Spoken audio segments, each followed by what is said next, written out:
FD ಹುದ್ದೆಗೆ ಸಂಬಂಧಪಟ್ಟಂತೆ ಹೊಸದಾಗಿ ಅಪ್ಡೇಟ್ ಬಂದಿದೆ. ಅದರ ಬಗ್ಗೆ ಸಂಪೂರ್ಣ ತಿಳಿಸ್ಕೊಡ್ತಾನೆ.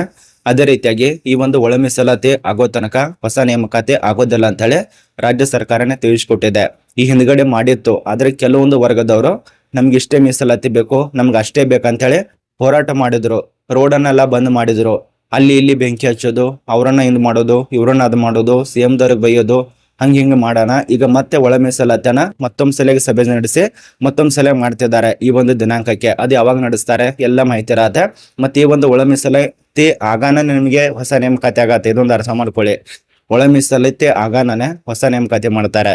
ಇದೇ ಒಂದು ತಿಳಿ ನಡೆಸ್ತಿದ್ದಾರೆ. ಆ ಹೊಸ ನೇಮಕಾತಿ ಯಾವಾಗ ಈ ಒಂದು ಒಳ ಮೀಸಲಾತಿ ಎಲ್ಲ ಮಾಹಿತಿ ಇರತ್ತೆ. ನಿಮ್ಮೊಂದು ಫ್ರೆಂಡ್ಸ್ಗಳಿಗೆ ಶೇರ್ ಮಾಡಿ. ಏನೇ ಡೌಟ್ ಇದ್ರು ಕಮೆಂಟ್ ಮಾಡಿ. ಬನ್ನಿ ಒಂದೊಂದು ತಿಳಿಸ್ಕೊಡ್ತಾನೆ. ಮೊದಲಿಗೆ ಈ ಒಂದು ಕರ್ನಾಟಕ ಎಫ್ಡಿ ಹುದ್ದೆಗೆ ಸಂಬಂಧಪಟ್ಟಂತೆ ಏನ್ ಮಾಹಿತಿ ಬಂದಿದೆ ಅದನ್ನ ನೋಡೋಣ. ಅದ ನಂತರ ಒಳ ಮೀಸಲಾತಿ ದಿನಾಂಕನ ನೋಡೋಣ. ಸುಮ್ಮನೆ ಅಲ್ಲಿ ಕೂತು ಇಲ್ಲಿ ಕೂತು ಹೋರಾಟ ಅಂತೂ ಮಾಡಬೇಡಿ. ಯಾಕಂದ್ರೆ ನಿಮ್ ಟೈಮ್ ವೇಸ್ಟ್ ಆಗತ್ತೆ. ಇಂಥ ಬಿಸಿಲಲ್ಲಿ ಸುಡು ಬಿಸಿಲಲ್ಲಿ ಈ ರೀತಿಯ ಹೋರಾಟ ಮಾಡ್ತಿದ್ರಲ್ಲ, ಮೆಚ್ಚಬೇಕು ನಿಮಗೆ. ನೋಡಿ ಇಲ್ಲಿ ಏನ್ ತಿಳಿಸ್ಕೊಟ್ಟಿದಾರಪ್ಪ ಅಂದ್ರೆ, ಕರ್ನಾಟಕ ರಾಜ್ಯ ಸಹಕಾರಿ ಗ್ರಾಹಕ ಮಹಾಮಂಡಳಿಯಿಂದ ಏನ್ ಅಪ್ಲಿಕೇಶನ್ ಹಾಕಿದಾರಲ್ಲ, ಅಲ್ಲಿಂದ ಎಫ್ಡಿ ಹುದ್ದೆದು ಹಾಲ್ ಟಿಕೆಟ್ ಅನ್ನ ಪ್ರಕಟ ಮಾಡಿದ್ದಾರೆ. ಈ ಹಿಂದೆ 2026 ಜನವರಿಯಲ್ಲಿ ಯಾವ ಒಂದು ವಿದ್ಯಾರ್ಥಿಗಳು ಅಪ್ಲಿಕೇಶನ್ ಹಾಕಿರಿದ್ರೆ ಅದರದ್ದು ಹಾಲ್ ಟಿಕೆಟ್ ಅನ್ನ ಪ್ರಕಟ ಮಾಡಿದ್ದಾರೆ. ಇದು ಯಾವಾಗ ನಡೆಸ್ತಾರಪ್ಪ ಅಂದ್ರೆ 10/5/2026 ಒಂದು ಪರೀಕ್ಷೆ ಇದೆ. 10/5/2026 ಪರೀಕ್ಷೆ ಇದೆ. ಮಧ್ಯಾಹ್ನ 12 ಗಂಟೆಯಿಂದ 5 ಗಂಟೆ ತನಕ ಒಂದು ಪರೀಕ್ಷೆ ಇದೆ ಎಫ್ಡಿ ಹುದ್ದೆದು.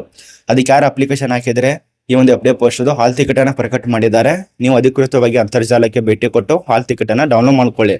ಬೇಕಾದ್ರೆ ನಮ್ಮ ಟೆಲಿಗ್ರಾಮ್ ಗ್ರೂಪ್ ನಲ್ಲಿ ಇದರದ್ದು ಅಧಿಕೃತವಾಗಿ ವೆಬ್ಸೈಟ್ ಇದೆ, ಚೆಕ್ ಮಾಡ್ಕೊಳ್ಳಿ. ಯಾವ್ದಪ್ಪ ಅಂದ್ರೆ ಕರ್ನಾಟಕ ರಾಜ್ಯ ಸಹಕಾರಿ ಗ್ರಾಹಕರ ಮಹಾಮಂಡಳಿ ನೇಮಿತ.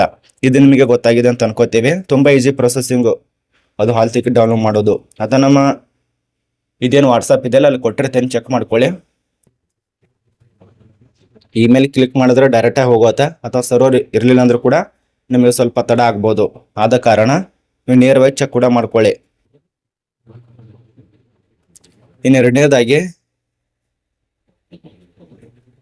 ಈ ಒಂದು ಒಳ ಮೀಸಲಾತಿ ಜಾರಿ ಮಾಡುವಂತ ದಿನಾಂಕ ನೋಡಿ.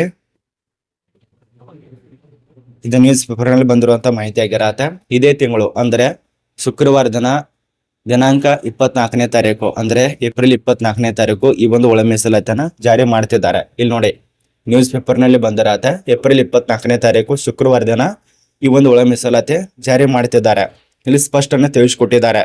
56,432 ಪೋಸ್ಟ್ ಇದೆಯಲ್ಲ, ಈ ಒಂದು ಒಳ ಮೀಸಲಾತಿ ಆಗೋವರೆಗೂ ಯಾವುದೇ ರೀತಿಯಾಗಿ ನೇಮಕಾತಿ ಆಗೋದಿಲ್ಲ. ಮತ್ತು ಒಳ ಮೀಸಲಾತಿ ಆಗಾನೇ ನೇಮಕಾತಿ ಪ್ರಕ್ರಿಯೆ ಎಲ್ಲ ಸ್ಟಾರ್ಟ್ ಮಾಡ್ತೀವಿ ಅಂತ ಹೇಳಿದ್ದಾರೆ.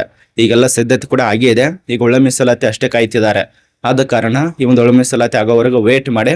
ಅಲ್ಲಿ ತನಕ ಕೊಡ್ಲಿ ಕೊರಾಡಿ ಕೊಯ್ತಾ ಈ ಹೋರಾಟ ಇದನ್ನೆಲ್ಲ ನಿಲ್ಲಿಸಿ. ಯಾಕಂದ್ರೆ ಸುಮ್ಮನೆ ನಿಮ್ ಟೈಮ್ ವೇಸ್ಟ್ ಆಗತ್ತೆ. ಸರ್ಕಾರ ಯಾವಾಗ ಮನಸ್ಸು ಬರುತ್ತಲ್ಲ ಅವಾಗ ಅಷ್ಟೇ ಮಾಡತ್ತೆ. ಅರ್ಥ ಆಗಿದೆ ಅಂತ ಅನ್ಕೋತೀವಿ. ಏನೇ ಡೌಟ್ ಇದ್ರು ಕಮೆಂಟ್ ಮಾಡಿ. ಈ ಒಂದು ಒಳ ಮೀಸಲಾತಿ ಇನ್ನೇನು ಕೆಲವೇ ದಿನ 2-3 ದಿನದಲ್ಲಿ ನಡೆಸ್ತಾರೆ. ಏಪ್ರಿಲ್ 24ನೇ ತಾರೀಕು ಏನ್ ನಡೆಸಿದ್ದಾರೆ, ಯಾವಾಗ ಏನು ಅಪ್ಡೇಟ್ ಬರುತ್ತಲ್ಲ ನಾನು ವಿಡಿಯೋ ಮಾಡಿ ತಿಳಿಸ್ಕೊಡ್ತೇನೆ. ಈ ಒಂದು ಚಾನಲ್ ಅನ್ನ ಫಾಲೋ ಮಾಡಿಟ್ಕೊಳ್ಳಿ.